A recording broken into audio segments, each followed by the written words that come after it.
मोदी सरकार का पहले 5 वर्ष में 60% किसानों पर कर्जा बढ़ गया था। पहला ये जो है आंकड़ा, आप स्थिति देख सकते हैं, ये स्थिति है।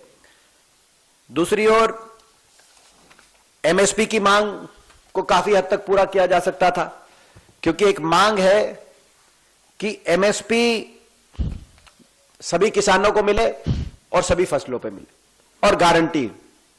इसी मांग को लेकर किसान आंदोलन लड़ा गया, 3 कृषि कानूनों की वापसी और एमएसपी के अधिकार को लेकर किसान आंदोलन देश के किसान ने किया।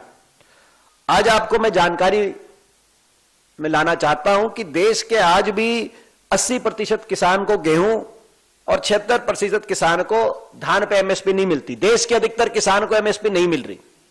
यह भारत सरकार ने माना है। पहली बात, गेहूं और धान पे भी, अधिकतर फसलों पे नहीं मिलती, कुछ फसलों पे मिलती है लेकिन अधिकतर फसलों पे नहीं मिलती, नंबर 1। नंबर 2, एमएसपी जो कहा गया था स्वामीनाथन कमीशन 50% किसान को मुनाफा दिया जाएगा, और भाजपा के मैनिफेस्टो में भी ये बात है, उनके घोषणा पत्र में भी है कि 50% मुनाफा दिया जाएगा। वो एक बात भी के माध्यम से किसान को चलने का काम किया गया।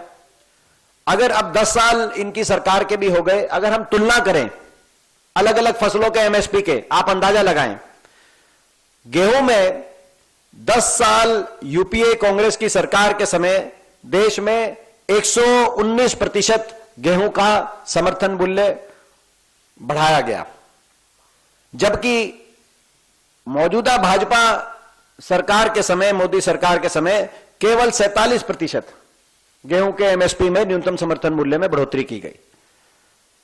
इसी प्रकार से पैडी या धान में हमारी सरकार, कांग्रेस की सरकार के समय 10 वर्ष में 134% के न्यूनतम समर्थन मूल्य में बढ़ोतरी करके किसान को दिया गया, और मौजूदा सरकार में 10 वर्ष में धान में मात्र 50% की बढ़ोतरी हुई।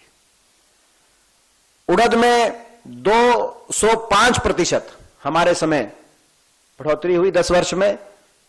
उड़द की दाल, पल्सेस की बात मैं कर रहा हूं, और मौजूदा सरकार के 10 साल में 52%।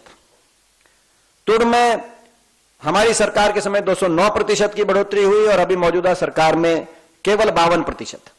तो ना तो जो बढ़ोतरी आप समझे, 10 साल की जो यूपीए की सरकार थी उस समय एमएसपी में रिकॉर्ड बढ़ोतरी हुई, न्यूनतम समर्थन मूल्य में रिकॉर्ड बढ़ोतरी हुई, जिसकी किसी भी फसल में 1/3 उसके बराबर बढ़ोतरी भी 10 वर्ष में इस सरकार में उतनी बढ़ोतरी नहीं की गई।